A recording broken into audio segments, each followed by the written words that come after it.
Oh, we have three Nancys.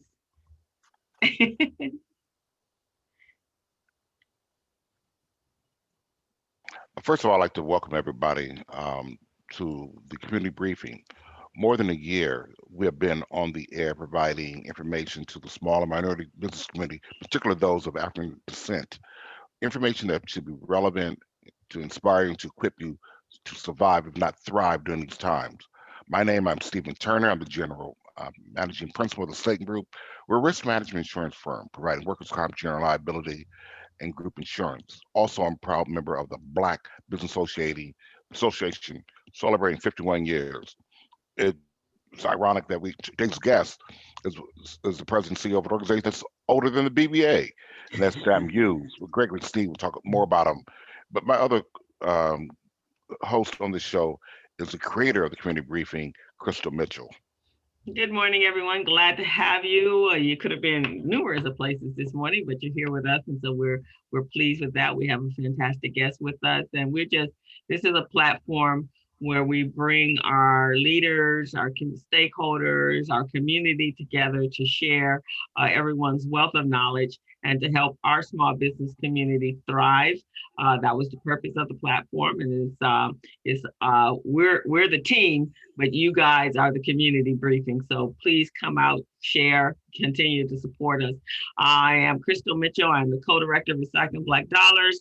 I co-host not just this pro show program, but I also co-host the Business Zone with Crystal and Gilbert every Friday afternoon at 3.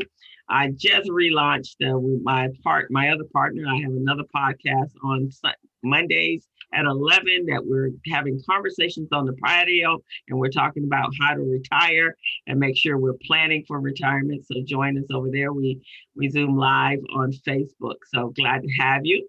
And before I turn it over to my other teammates, I am excited. My birthday was last Saturday, so I had the best birthday present in the entire world.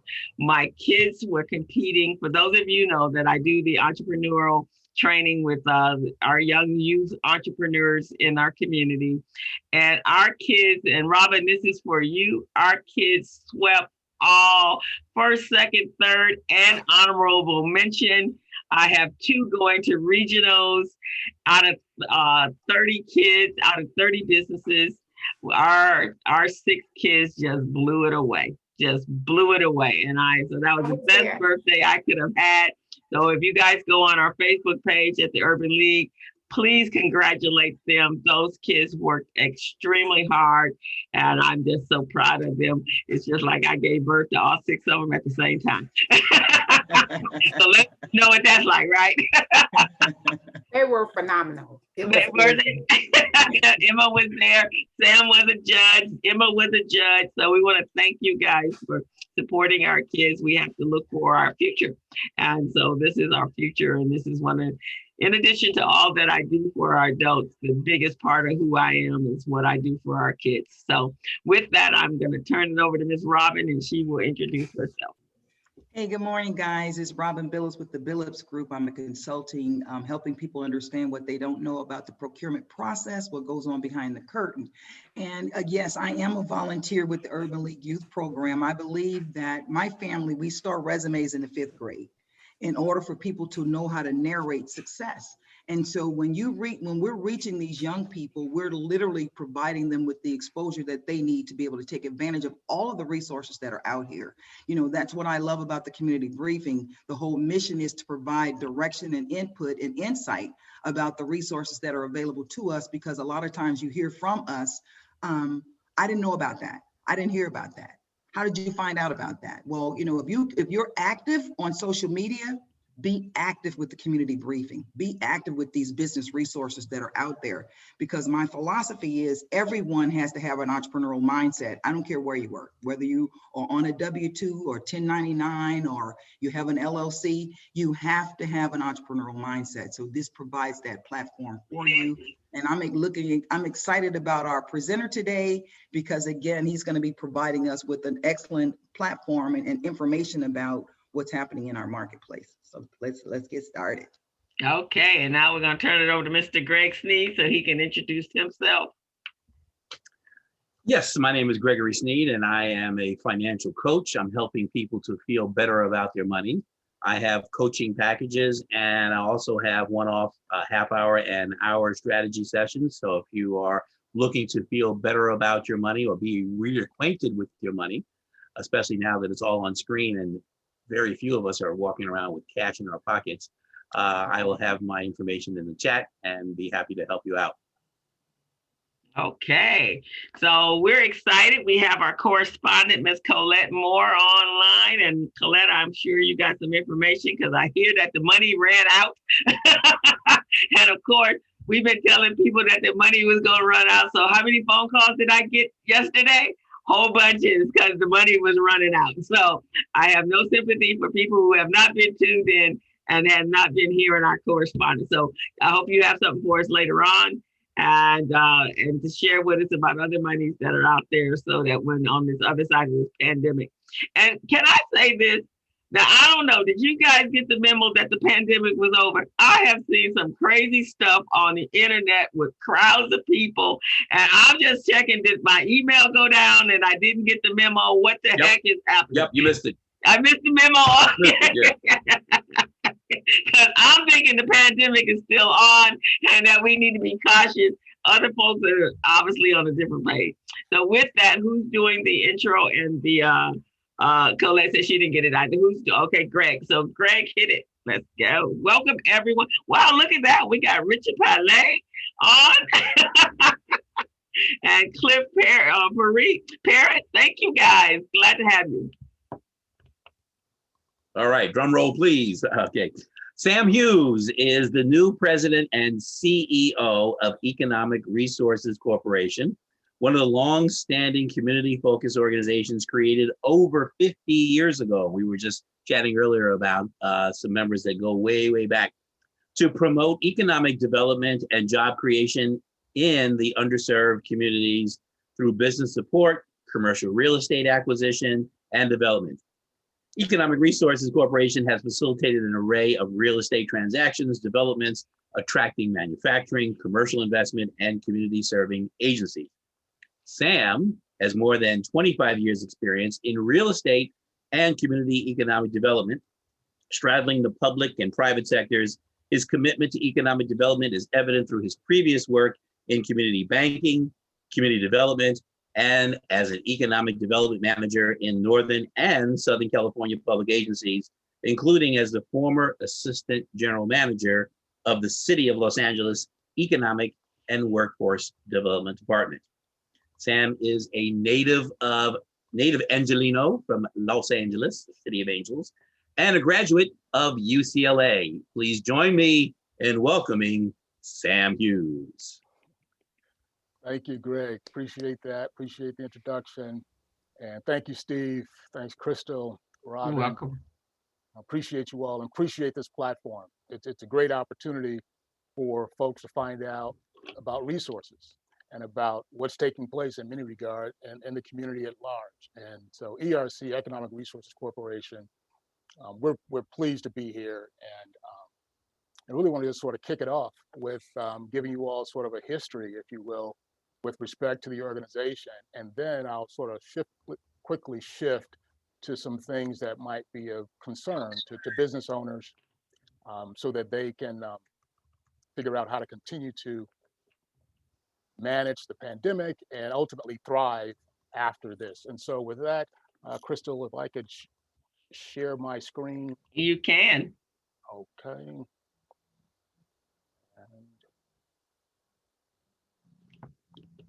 Is it working?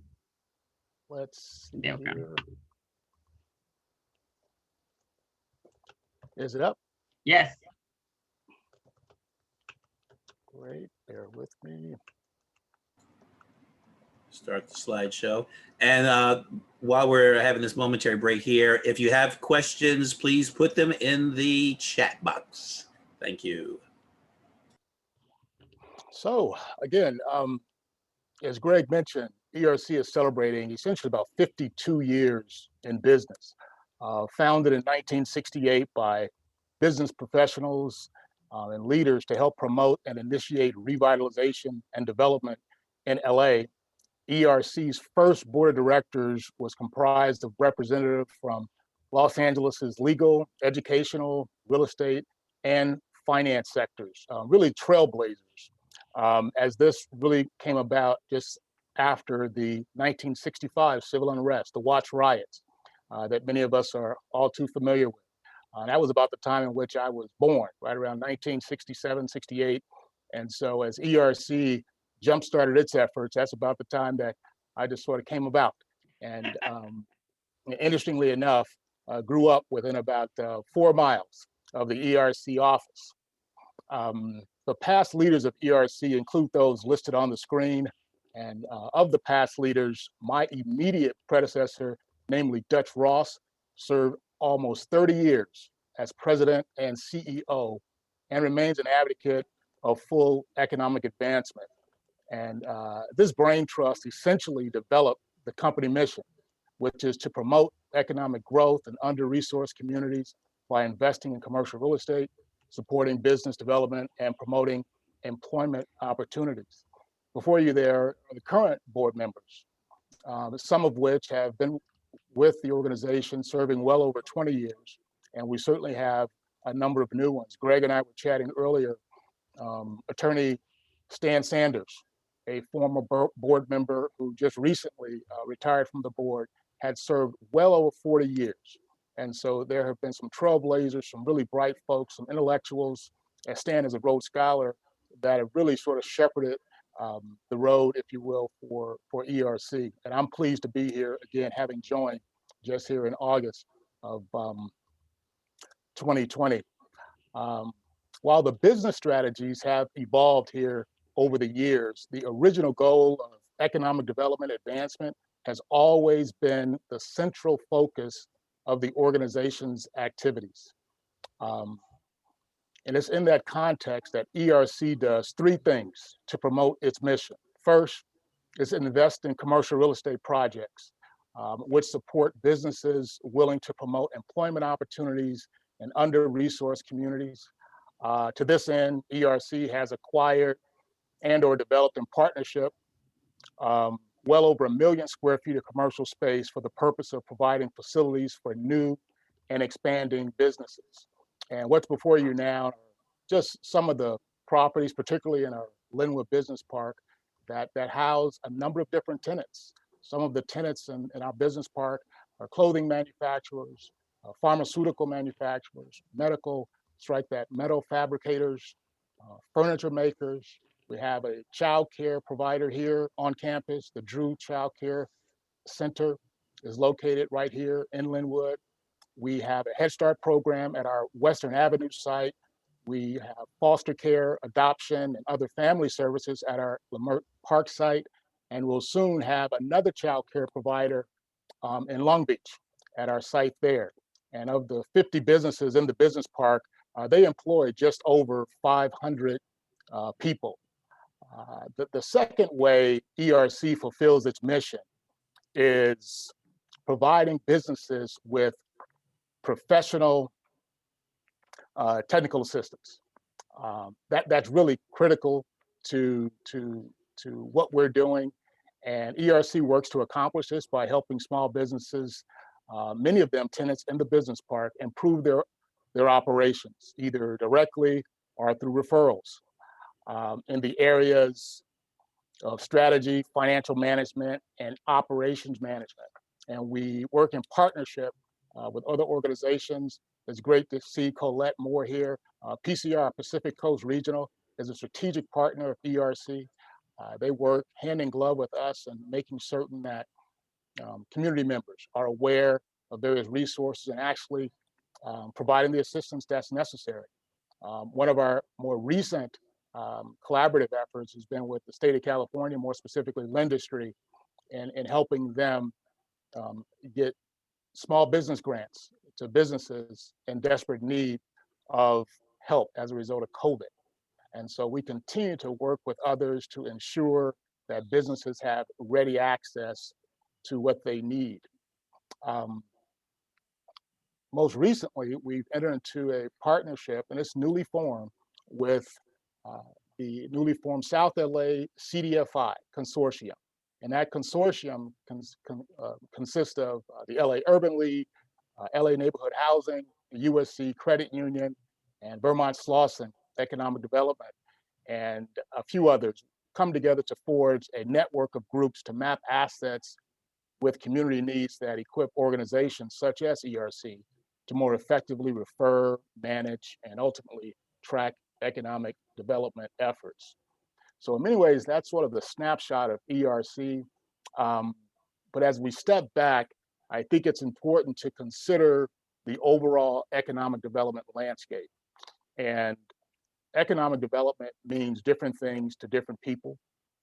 A lot of it is measuring growth over time, but I like to view economic development in action. And so economic development occurs with the reduction and elimination of poverty, inequality, and unemployment within a growing economy. And we've heard there's much to be said about the economy. There's much to be said about Wall Street. And right now, the Dow Jones Industrial Average, it's up. It's up about 80% from where it was, I think, back in March of 2020. Standard & Poor's, S&P, it's up. Company stock prices and cash in the bank are up. Unfortunately, unemployment is up. March of 20, unemployment was as high as 14%. In certain communities nationally, it was at 14%, but I know in certain communities, it was much higher than that. Thankfully, we've seen it start to come down a bit, and that bodes well for us, but there are really folks just hurting. Cost of goods are up. Cost of housing is up. And unfortunately, household income is down. And so this creates a lot of stress, and the playing field is not level. The pandemic has exposed that, what many of us have known for quite some time, but I think it's important for us to focus on opportunity. I'm a big fan of focusing on opportunity, and I believe before you are a number of businesses, types of businesses that have survived the pandemic, and as we go into this new normal, it's likely that they'll continue to thrive. With different businesses creatively learning to adapt to the virus, it should come as no surprise that some traditional businesses have seen success. Businesses that help people socially distance themselves from others, retailers that enable people to eat and drink at home, and certainly healthcare services are primary examples. And so this list of small businesses are seeing strong demand during the pandemic and likely after as new norms take hold. So within the ERC Business Park, we have tenants in the furniture as well as behavioral health sciences and those that have taken advantage of some Department of Defense contracts. They've been able to pivot. Earlier, I mentioned one of our clothing manufacturers.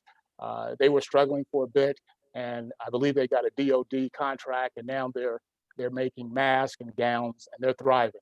And it bodes well for us, certainly here as the property manager and owner and developer of this site. But to know that some of our businesses are doing well because they're in this very sphere of, if you will, of influence of businesses that are succeeding, we're pleased about that, and we're looking to move forward. But some of you listening in might not have a business in that area. And I firmly believe that if you work and focus on these three areas before you, your business can thrive. And the first, of course, is strategy. It's important, whether it is during these good times or bad, you must know what direction you want to take your company in order to better compete with rival businesses. Therefore, you got to strive to be a low-cost provider, whatever good and or services you're providing. You got to focus on a narrow market niche. That's critical to thriving and ultimately surviving. Strike that, surviving and then thriving, I should say. Have higher quality product or service than your competitor. Secondly, alliances. Strategic alliances can be a viable growth option for many small businesses. They can be a way to monetize what your business has to offer with little cost or liability. Forming the right alliances can improve market access and certainly allow your company to gain entry into markets that would otherwise not be open to you. And so an example of the same would be a contractor partnering with an architect, or a lender partnering with a realtor. That type of synergy, that type of collaboration can really bode well for those that need to take their business to another level. And lastly, finances. Financing and budgeting are essential elements of planning. Businesses must plan for the future to ensure sufficient capital is available for operations, asset acquisitions, debt service, and certainly possible expansions. Near-term and future cash needs have to be anticipated. And certainly without proper financial planning, your operations could come to a standstill. And I'm a fan of really digging the well before I get thirsty.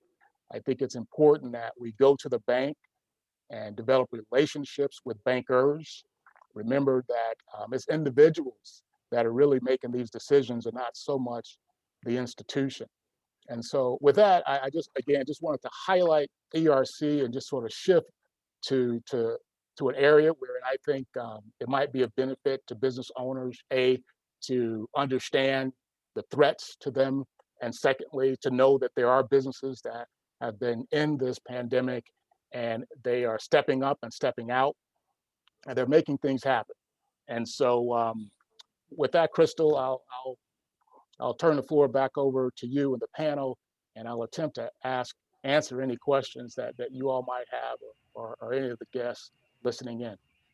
Thank you, Sam. That was absolutely fantastic. I didn't know too much about your company. I think I've heard the name of it, but that was pretty awesome. So we're in a very precarious place right now where we're obviously, a lot of our people are really starting all over again. And in the Black community, you know, the wealth gap is so tremendous. And also our opportunities sometimes are prohibitive. So how can we see ourselves moving forward, especially with what's going to happen post pandemic when after so many of our businesses were affected?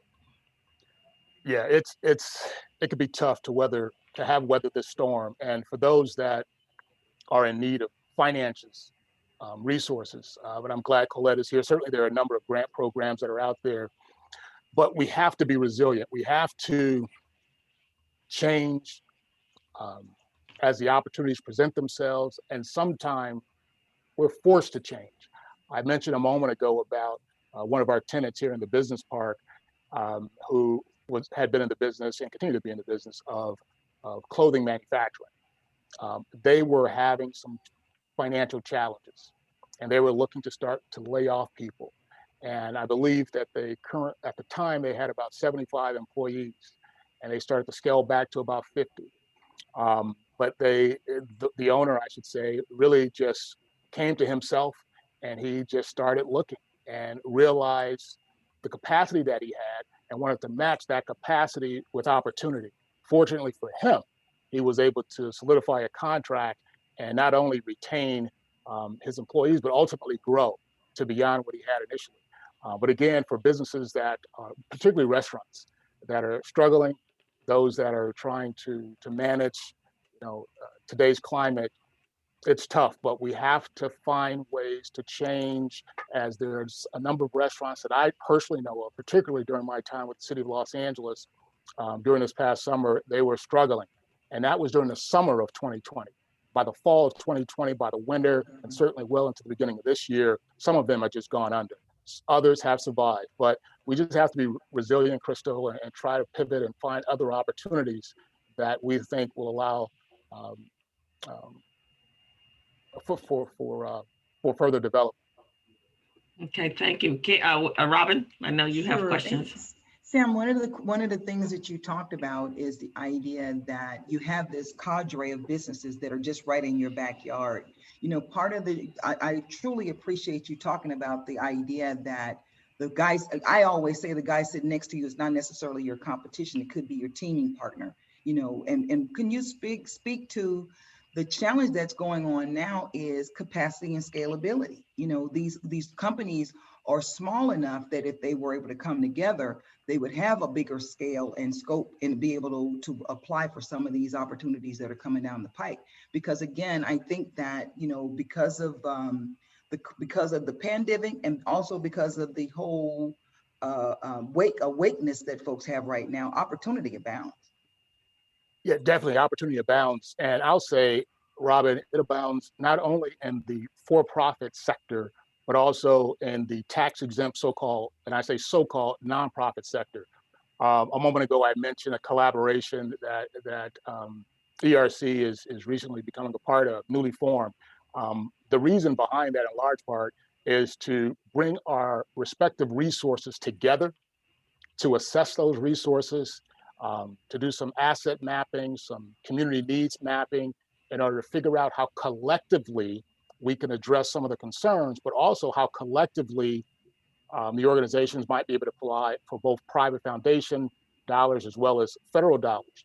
As it relates to a business, I spoke a moment ago about alliances and the importance of strategic alliances. Certainly, ERC partners with PCR, ERC partners with BSEDC, ERC partners with others in order to deploy the resources we believe businesses need, not only in terms of TA, but also lending.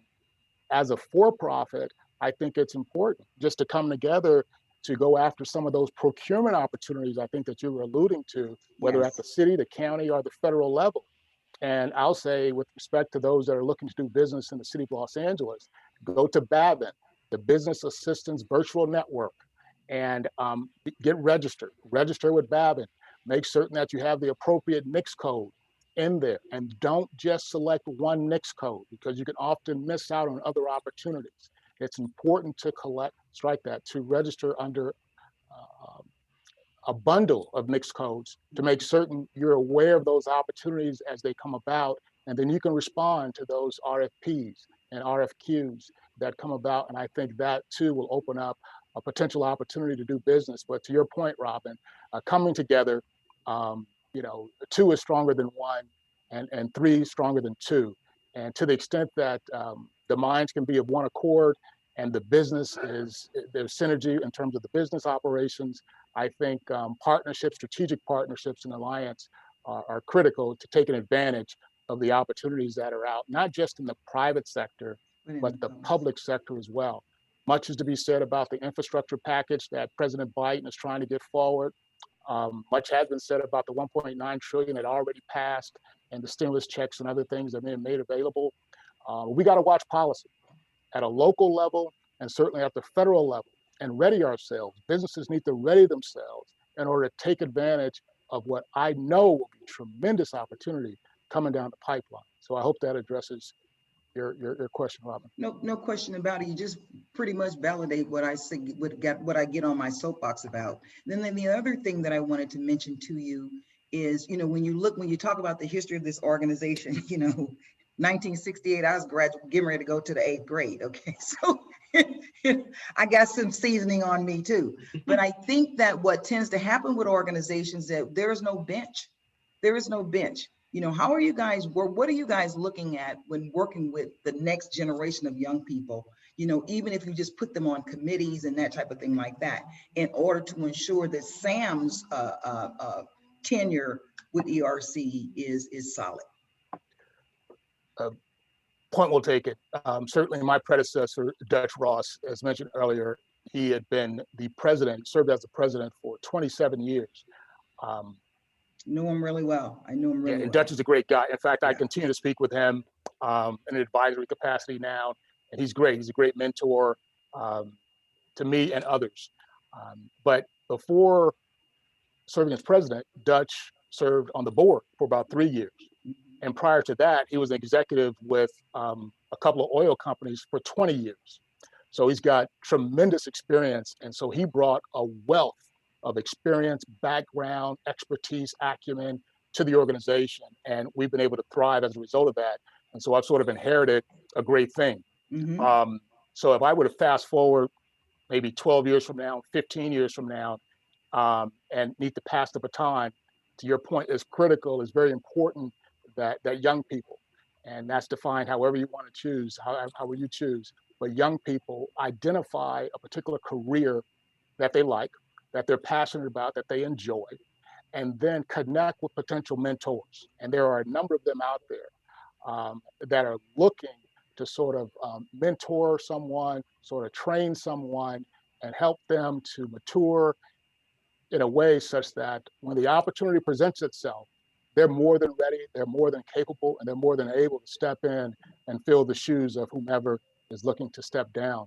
And so those types of initiatives, there are some programs that are out there that really strive to promote that type of activity. But I think it's also incumbent upon leaders, whatever the sector, whether it's in religion, faith-based community, whether certainly in the business community, again, whether tax exempt or taxable, it's important to sort of reach back and identify someone that can potentially be trained, be encouraged, be edified, and otherwise inspired so that they too can step in. But a lot of it begins with education.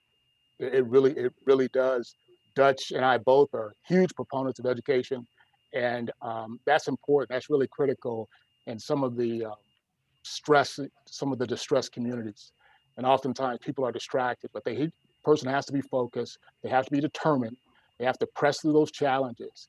And I think there is a reward sort of at the end of the tunnel. And to your point, the press, here again, I'm about to be 66. And when I think about the school that I attended, certainly everything wasn't there. But there was stuff there that I went there to get, right? And so what I'm saying is in the economic development space is what I'm really talking about. I spent almost 30 some years in banking and had to step away because it was an oil and a water situation, but I still talk about it. But anyway, one other final thing I want to say is Colette is our it's our technical assistance correspondent. And I've had an affiliation with PCR for over 40 years. And so we're just delighted that we have an alliance with you guys, for sure. And I also think, so all of us came up during an era that we had mentors and we had leadership going on in our community that we could step in. The Urban League had the job training programs. First AME Church had its programs, and we had people that we could grasp onto. When we look at our children today, they can't even find us. We, because we have to be building and reaching to your point, Sam, we got to be reaching out to them because they don't know how to reach us. They don't know how to get to us. And we need to be developing new leaders to take over for succession for all of us. Because once we're done, what happens to our organizations that have been supporting our communities, and where do our young people go, and how does that change how will that change the fabric of the Black community all by itself? We really have to become more proactive and exact about that kind of stuff, because I'm really intentional. I'm really concerned about there's a wealth of brain power right here on this platform. But are we reaching out to our kids and our young people that are just coming out of college to transfer our brain power and our connections and our relationships over to them? Yeah, great point. Actually, it reminded me of an effort that Councilmember Price introduced several months ago, maybe about a year or so ago, and that's a legacy business program. And the spirit of the program is to first identify businesses within the city of Los Angeles that meet certain eligibility criteria to be considered a legacy business.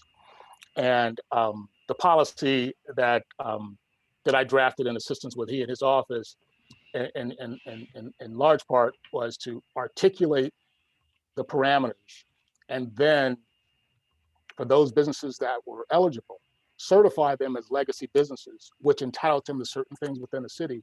But in so doing, it would also sort of advertise who they are and the level of success that they've had, and the fact that some succession planning might need to be done. And on the flip side, we didn't so much address the fact, particularly if they're a non-family member, who might come in and do that. But I think one of the things that's important is recognizing the legacy businesses. And in so doing, I think that it highlights who they are, and it brings attention to them. And with social media being all the rage now, I think that could potentially be an avenue by which some organizations sort of get some traction, some businesses get some traction, ultimately to have an effective succession plan. And that's short of there not being a local or county-wide program that's very intentional to achieve sort of the goals that you were articulating earlier. Well, in that conversation, I hope one of the conversations that I would love to have with somebody in the city or the county or the state is, everything was written in the 1950s and the 60s, right? And they're expecting people to respond to an RFP that's 59 million pages and you have 59 million pages to it and they want you to fax it in.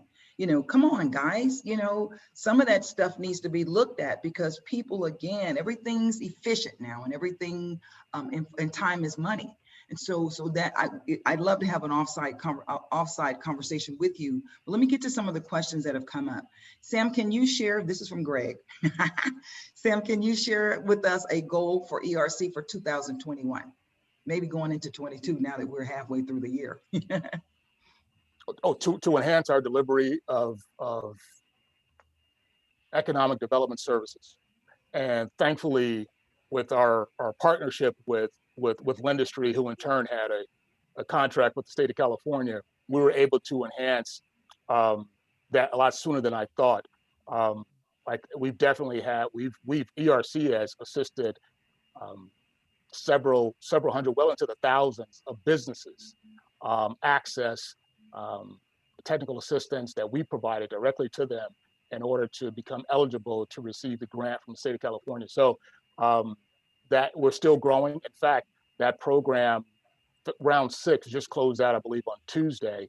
And we played a very instrumental role in helping a number of businesses access those funds. And so as we roll further into this fiscal year and well into the next, starting January 1 fiscal, we'll continue to do that and touch more businesses so that we can have a greater impact. And we'll look to capture data because, as you all know, even with respect to the pandemic, data really is driving a lot of things nowadays. Data aggregation, data analysis, data visualization. The more information you have, it really can sort of tell the narrative. It can help inform the narrative. And in so doing, it can attract resources to organizations. It can attract resources to geographies within the city that need more assistance than others. But ultimately, it's enhancing our profile so that we can be a better steward of what we have and ultimately help the businesses and help ourselves. Let us not forget, ERC is a business. Some might consider us a small business. We are a successful business, but we are a business, and we're a business that adheres to those 3 principles that I mentioned earlier, namely a strategy, having the appropriate alliances, and good, sound financial management and stewardship. And again, I hearken to my predecessor, Dutch Ross, who weathered a number of different storms, both national economic storms and certainly organizational storms, but through it all, ERC has persevered, and we're looking to grow, Greg, and hopefully flourish in the near term and for many years to come. You mentioned these child cares. Did they come to you guys as tenants, or was that purposed in that you were looking to bring that kind of service to your marketplace? Because again, that's I was watching Elizabeth Warren yesterday on The View. She's been on tour with her new book, Persist, which I love. But childcare is part of this infrastructure that is needed in order for us to get the engine, turning again. Yes, it was very purposeful. In the case of Drew Child Care Center, very purposeful. Dutch, that was a relationship that he forged, and ultimately they're housed here in large part primarily to service the many people that are employed within the business part. So that was sort of the idea. And while some children of some of the employees are there, it's really opened up to the community so that childcare is provided beyond just any employer or employees located in the business park, and that was intentional.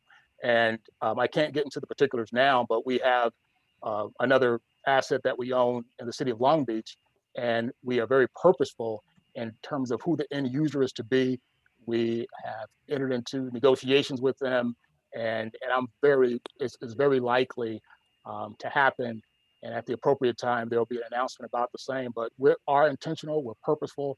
The asset there on Western Avenue, the Head Start program, that was intentional, that was purposeful. So yeah, we look to connect with certain community-based or community-serving agencies that we believe can really be essential for those living in those areas. And so there are instances when we do that. There are instances wherein we're looking to attract a more traditional business, I should say, a for-profit enterprise. But we are intentional in terms of working with agencies that can provide what we call a tangible benefit to the community, Robin. Greg had, I'm sorry. Greg has a question. How can the community help ERC with additional resources from the city and the state? That's a loaded question. The short answer is continue to pay your taxes. And I say that seriously for the benefit of businesses and residents. That's just good stewardship of whatever they have to do. But ERC is fortunate. We extremely fortunate. Unlike many other tax exempt organizations, nonprofit organizations Not that for rely. profit. I'm sorry. Not for profit. Yeah. Unlike many not-for-profit organizations that rely almost exclusively on grants and third-party foundation awards, et cetera, we're strong. Thankfully, well over 90% of our revenue is generated from our commercial assets. And that allows us to, on occasion, provide subsidy for our tenants to help them out, to occasionally charge below market rents to help them out. And so we're in the business of being good stewards. We're also in the business of helping other businesses. It's a double bottom line for us. And so I appreciate the question, but definitely the short answer is continue to pay your taxes. And because in paying taxes, the hope is that someone's got income and they've got a business that's thriving. So for those in the community that are gainfully employed, I encourage you to look for opportunities to grow, particularly those that are W-2 employees, grow within the company you're working. For those that aspire to own a business, to operate a business, I strongly encourage you to get some technical assistance from the likes of PCR and others. Make certain you have strong financials and contribute, because in the face of a not-for-profit, if you will, the thought is that they're exempt from taxes on the income. An organization might earn money, but essentially that money inures back to the benefit of that nonprofit, so long as it's adhering to its mission. Well, conversely, a for-profit business and individuals pay taxes. Those tax dollars go to benefit the public at large. And you can quantify that with how much you pay to the feds, the state, and the city. Well, nonprofit organizations also provide a public benefit. And that public benefit for ERC is articulated in its mission. And so for most, if not all, tax-exempt organizations that are properly handling business, they're working hand in hand with a number of folks to make certain that everyone benefits. But thanks for the question, Robin. That's a tough one, but I got to tell you, just stay in business and thrive and grow. That's So great. when Steve had a question about one of my real goals. estate, I'm sorry, Steve had a question about, is ERC in the market for real estate acquisition? If so, what types of real estate are you evaluating? Great. Yes, we are. Generally, commercial assets. We look to acquire property that might be distressed, might be not achieving its highest and best use, and ultimately where we can bring value. Okay, and that value in many ways talks about the community benefit that we can bring to the neighborhood. There is a property that's currently under consideration right now that looks very favorable for us. And in this case, not only will we be able to provide a community benefit to this particular community neighborhood, but it meets our financial criteria. And we're pleased about that. And if you want, or anyone else wants more specifics about our criteria and the areas and locations we're looking to purchase property to develop, please reach out to us. You can contact Albert Carroll at 310-537-4610 and key in the appropriate extension, and he'll be more than happy to share with you in greater detail what our profile is and sort of what we're looking for. Okay, And there's one- one. You want to do that one question from Emily, and then we're going Yes. to move on to Colette. Okay. Yeah. Emily has a question, and she's a professional. She's interested in opening an office in the area, meaning in Los Angeles. She currently works in Valencia and has a contract with the North Los Angeles Community Regional Center, serving the disability community, a disabled community. She's also interested in setting up an educational conference, and I gave her a lead with Disability In, which is an organization started by corporations to work with folks with disabilities to train and hire them. But I think, to your point, we should probably have her to connect with you guys via email and take it from there. But you go ahead, Sam, and if you have other comments. Well, thanks, Robin. I welcome the opportunity to speak with her. Please give us a call. Reach out, sam.hughes@economicresources.org, and we can talk one-on-one in great detail. And I'll just dedicate time just to talk with you and see how I can help you achieve your goals. To the extent we can, we will. And if not, we'll definitely make the appropriate referral. Perfect. Thank you so much. So now we're going to thank you, Sam. That has been awesome. You're on our radar now. So everyone, wherever you need us, and definitely come back as we continue this journey to get our businesses back in a thriving mode. I think it's going to take this whole entire village to get us back on point and move us past where we were so we can be successful. So thank you so much for joining us today. And with that, we're going to turn it over to one of your partners, Ms. Colette Moore. And good morning, everybody. And thank you, Sam, for that great overview of ERC. I wasn't sure about the depth of your work today. And so I can see where we might be able to collaborate even more on some projects. When you talked about real estate and leasing, we actually had to start a workshop to teach people how to do leases and what to look for and have a checklist, because they ran into so many problems during the pandemic. And so it's nice to hear that you still have the community at heart and those businesses that you were serving to try to help them when they were getting into trouble. So really, really great. Thank you. So the briefing is very brief today for PCR SBDC. I'm coming back from vacation to, there are always changes in these programs.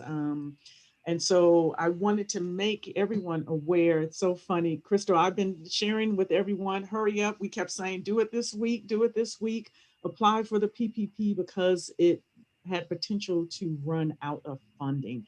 And then yesterday, surprisingly, the larger banks received notice that the PPP was closed except for 2 CDFIs. And so I think that there's PCR is still able to do loans. A CDFI, for those that do not know, is a, for those of the bankers in the room, I had it. What is it called? It's a, what's a CDFI? All of a sudden I lost Community Development Financial Institution. Thank you. I knew all the bankers in the room would know that. All right, thank you guys. And so we are able to provide loans. So PCR still does have funding. And we've had some of the bigger banks saying, hey, can you help some of our clients? They were this close and now we are locked out. And so if your clients, if you know people that still have not gotten their PPP 1 or 2, now is the time. And so please reach out to us. I think, Richard, are you guys a CDFI as well? Yes, we are. Yes, so actually AMPAC, so PCR, AMPAC, I know is here, and we can help people and provide the funding that's needed and to help them to get that money. So please move quickly. And then also the EIDL, there's that deadline of December 31st. But if you have not applied for the EIDL, now again is the time. PPP is first because it is a loan that with forgiveness becomes a You all have heard every week a grant, right? Grant. So with forgiveness, it becomes a grant, or most of it becomes a grant. So that's the kind of money that you want to get first. And then that EIDL just has such nice long terms, the 30 years, very low interest, a lot of great terms in that. But again, don't wait because we are hearing of the high level of applications. The next program is the Restaurant Revitalization Fund. So for all of the restaurants that you all benefit and that you love to go and visit and buy food, make sure you ask them if they have applied. You're going to neighborhood locations, ask them, did you apply for the revitalization fund? Because there's a minimum of just $1,000 that you could potentially benefit from. So this is definitely geared for smaller restaurants and, you know, some larger small restaurants though. And so we have been doing workshops on this. We had one this morning. We will have another one next week. Thursday, 3 to 4:30. And we also at PCR, we have a restaurant academy. And so with 2 restaurant specialists, and then we also have financial advisors involved in this particular area where we've been focusing on restaurants. And actually the question came up of legacy. We actually have been working and helping legacy restaurants to get promoted and help them figure out how to move forward. Because what's interesting, I worked in a legacy business with my father and a partner years ago, and legacy doesn't always mean that you're getting handed over, everything is all smooth and easy. So legacy restaurants definitely need to advance and move forward, and that next generation needs to know how to move the business forward successfully. And so we definitely want to do that, and particularly geared for restaurant through our restaurant academy. So anybody that needs help, urgent. This is an urgent call. Do not wait. Don't disqualify yourself unnecessarily. Get help. Find out how much you can qualify for. Complete the draft application. Get that to one of our advisors to review so that you don't make mistakes and there are no issues, because we understand that it's been, I think like 35,000 people have already applied for this. So the money is expected to end soon. So this isn't like late next week. This is hurry up and get your information together so that you can, you know, get in the boat with all the other businesses that we hope will benefit, and in our community particularly. The other thing here is we have in collaboration with Wells Fargo, VSEDC, and then Soul Folks, an event tomorrow really focused in South LA, because what we are determining is that South LA doesn't really always know about our services. And I don't know if you guys read the LA Times this week. There was a business owner there that had kind of expressed, a Black business owner that had expressed not getting any help and just not really understanding. I called her, she had no idea about the services available to her. And so one of the things that Wells Fargo is interested in is making sure that the community is aware of all of the services, the technical assistance, the funding that you can get, direction, strategy, guidance, all of these things that are available to the community. And so please share this with folks tomorrow. We want to be able to help, and looking forward to the presentation. So it'll be an overview of the services of each of the groups. And then someone from the city of LA will also be in attendance to provide some work on the economic side. So please participate with us. And then just finally, this is our upcoming resources. So for those that have not gotten forgiveness, that workshop is still ongoing. Please apply. All of the banks now, if they haven't started, you know, talking to you about forgiveness, or the application is available, it's time that they should be releasing those things. So make sure that you are applying for the forgiveness, because that's the key part to make it a grant for the PPP. Still doing the disaster loan training, restaurant revitalization, business plan essentials is helpful, and then launching your business. And then we have a whole host of restaurant academy activities, from knowing your numbers, and then California labor law, safe, clean kitchens, and how to pass the LA County's health inspection. which we know is important to stay in business. So, you know, I know people have had to cut corners in some areas on the restaurant side, but do it well. Don't cut the wrong corners. Cut the corners, like put in the right menu items that are going to make you money. That's where you cut, not, you know, streamline in those areas versus in the areas that might get you into trouble with any requirements from city or county or even the state. So that is it for our workshop. I put our information in.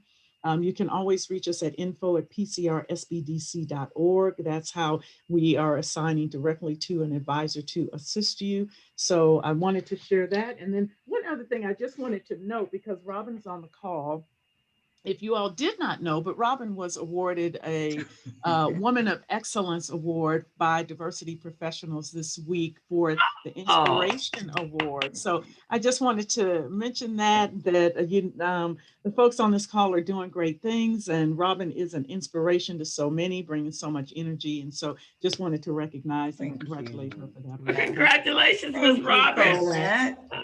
Awesome. I Colette, was trying to tell her to talk about the 29th Street Bakery, just to give a 27th Street.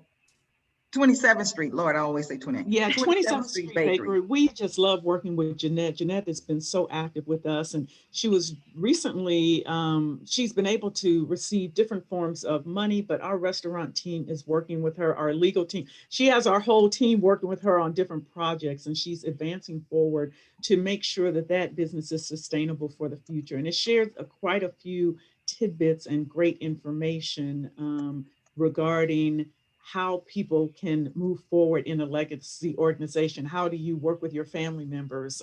How do you get together? How do you go through the financials? And so she's not only been helped by PCR, but it has also been a resource for other businesses that we serve as well. So Yes, awesome. And she is definitely collaborating with a number of organizations. She's my client as well. I'm helping her on the financial end. And so she has really reached out, and that's what our businesses have to do is, you know, put our egos to the side and say, hey, I need some help. And y'all help me. And so that's awesome. Colette, if you will send me over that flyer, I will put it out as well. Tomorrow I'm doing a shout out for all businesses in our community that are open and they need help. So anybody who want to pop in tomorrow to the business zone at 3:00, if you have any words of wisdom for anyone, please come on by, drop by on YouTube or Facebook at 3. And your chat, we actually do a live stream chat as well. So you can come on in. Anybody want to be a guest, let me know. I can bring you actually in on the screen. One other thing, I got a email this week from Fedora. If all of you know her, Orgy, and the Marina Del Rey their replacement hospital is being built. Tomorrow is an outreach event. They're looking for diverse subcontractors. It's at 10 a.m. tomorrow via Zoom. I sent the flyer out earlier, and I am posting it on our Facebook page. So they are looking for diverse subcontractors to help build this program. So who should attend? The general contractor is Rudolph and Sladden, and they're looking for women-owned businesses, WBEs, MBEs, DVBEs, and other diverse businesses interested in opportunities with their team on this important and exciting project.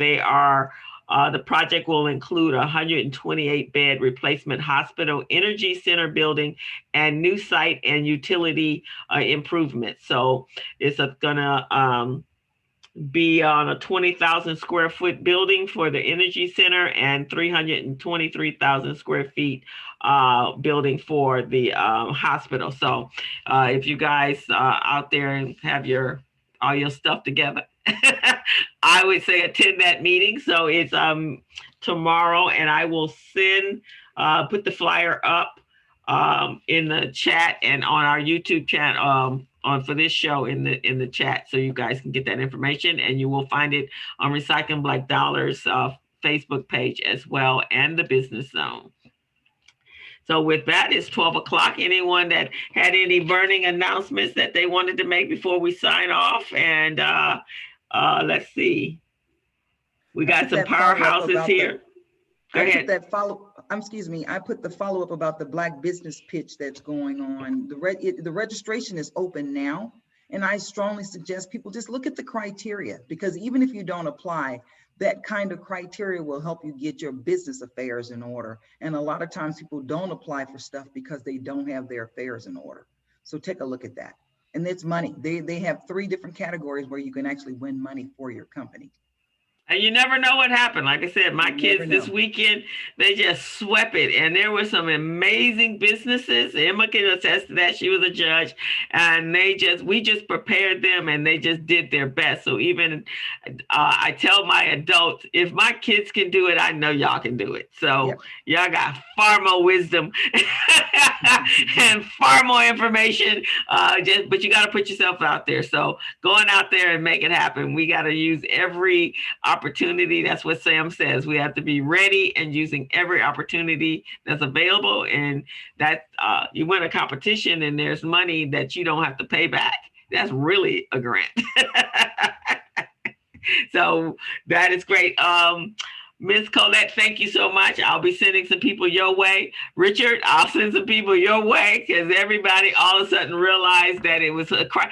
I would love it if our community would not wait to crisis point to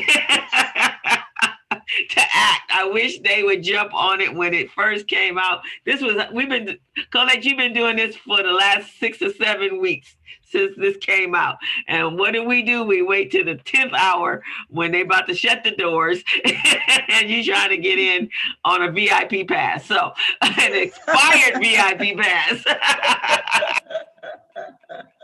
Excellent point, Crystal. Excellent point. So we're going to try to get them there in the early bird VIP time frame. So thank you guys so much. Stephen, is he still here? Who's going to be here next week? Oh, we can't hear you. Why can't we? Got it. Rhonda Jackson, President and CEO of Design by Decor. She's a City of LA Small Business Commissioner and more. She's certified by WeBank. She is a PCR client. She has pivoted to open up a paint store. So she has a great story to tell, and we'll be sharing a lot of good information. Rhonda Jackson. All right, so guys, come on out and join us. And I remember Rhonda being in a mastermind at the Urban League that we had launched probably about 10 years ago. She had just kind of started, and that young lady's career path and journey has been phenomenal. And she is a hard worker. She is an early bird VIP. And she's raising 2 young men. You know, she's a working mom, but she's able to balance it all. Okay. You know, some days are better than others, but certainly balancing it. Yeah. That's awesome. So please join us next week. Richard, come back. We'd love to have you on here. And I definitely want you on the Business Zone in your new digs. And thank you all for coming out. And we will see you next Thursday, 11 a.m. right here on this same channel. And thank you guys, and make sure you continue to share it. Bye-bye. Have a good weekend. Guys. We are still in the pandemic. Wear a mask. Wash your hands and social distance. And happy Mother's Day. Yes. And happy Mother's Day to all of the moms on the call, all the segregated moms, anyone, aunts. And the dads who play the mother role. And dads that play the mother role. Happy Mother's Day to you guys. Have a fantastic day. But be safe. Please be safe. Social distance. Because I want to one day get to see y'all in person, but I can't if y'all doing some risky stuff. I got too much work to do. Bye-bye, guys. Have a great weekend.